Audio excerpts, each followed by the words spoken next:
Oke, selamat datang. Kali ini kita akan bedah sebuah cerita yang sangat inspiratif. Cerita tentang bagaimana sebuah komunitas berhasil membuka jendela harapan bagi mereka yang paling sering terlupakan. Coba kita mulai dari satu pertanyaan yang sederhana tapi dalam. Apa sih artinya menjadi tak terlihat? Bukan tak terlihat secara harfiah kayak di film-film ya, tapi tidak diakui, tidak dihitung oleh sistem. Nah, bagi ribuan anak penyandang disabilitas, menjadi tak terlihat itu artinya mereka nggak punya identitas hukum, nggak punya akte, nggak punya kartu identitas anak, dan akibatnya pintu kelayanan kesehatan, ke sekolah, ke bantuan sosial, semuanya tertutup rapat. Mereka ada, mereka nyata, tapi secara administratif, di mata sistem, mereka seolah-olah nggak eksis. Tapi tenang, kita di sini bukan buat ngebahas masalahnya doang. Justru sebaliknya, kita mau lihat solusinya. Karena di salah satu sudut Indonesia, lahir sebuah inisiatif yang luar biasa untuk mengubah semua ini. Yuk kita lihat lebih dekat. Oke, sekarang kita terbang ke Kabupaten Luwu Timur di Sulawesi Selatan. Nah, disinilah tantangan sesungguhnya dimulai. Masalah utamanya adalah geografi dan akses. Luas wilayahnya itu hampir 7.000 kilometer persegi. Gede banget kan?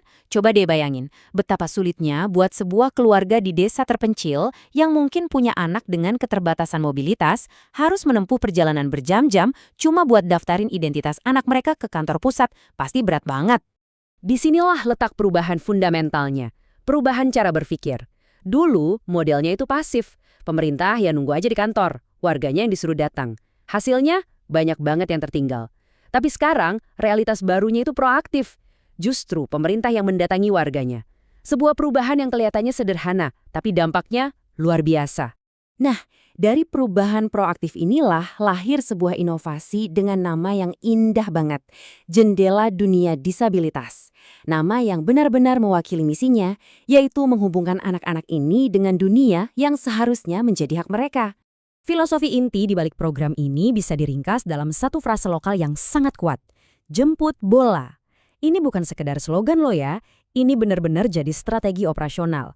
Ibarat main bola, pemerintah nggak lagi nunggu di depan gawang, tapi lari ke tengah lapangan, nyamperin bolanya dimanapun itu berada. Filosofi jemput bola ini kedengerannya keren banget ya. Tapi gimana cara kerjanya dalam praktek? Yuk kita bedah mekanismenya yang membuat pemerintah ini benar-benar bergerak.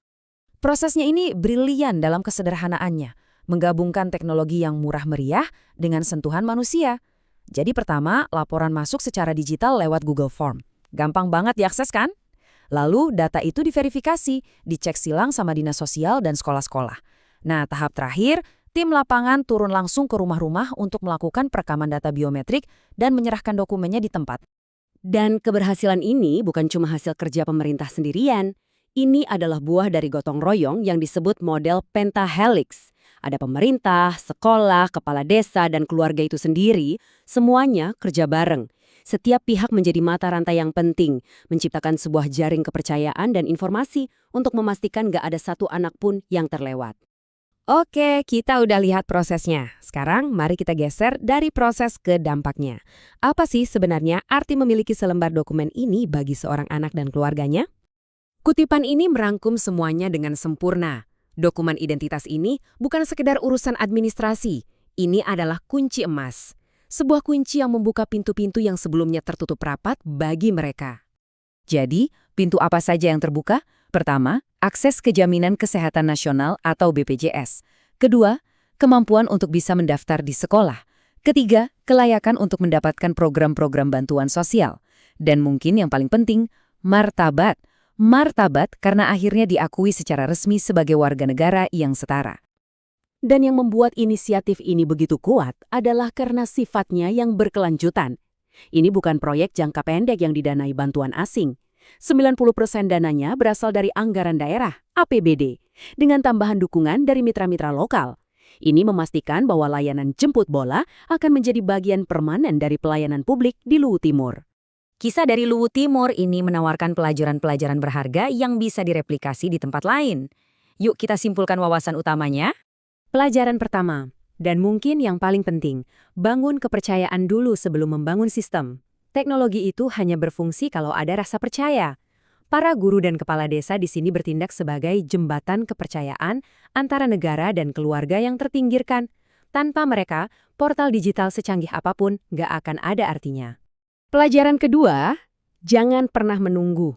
Sistem yang inklusif adalah sistem yang bergerak, yang mendatangi mereka yang paling rentan.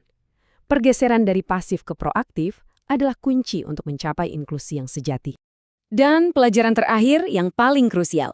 Pastikan identitas hukum itu bukan cuma selembar kertas, tapi sebuah kunci otomatis yang membuka akses ke layanan vital. Nilai sebenarnya baru muncul ketika kartu itu secara otomatis membuka pintu ke layanan kesehatan, pendidikan, dan juga bantuan sosial. Cerita dari Luwu Timur ini membuktikan bahwa dengan pendekatan yang tepat, yang tak terlihat bisa menjadi terlihat. Ini bikin kita berpikir kan, kalau model ini berhasil untuk anak-anak penyandang disabilitas di daerah terpencil, di mana lagi model proaktif dan berbasis komunitas ini bisa diterapkan? Populasi tak terlihat mana lagi yang sedang menunggu jendela mereka menuju dunia untuk dibuka?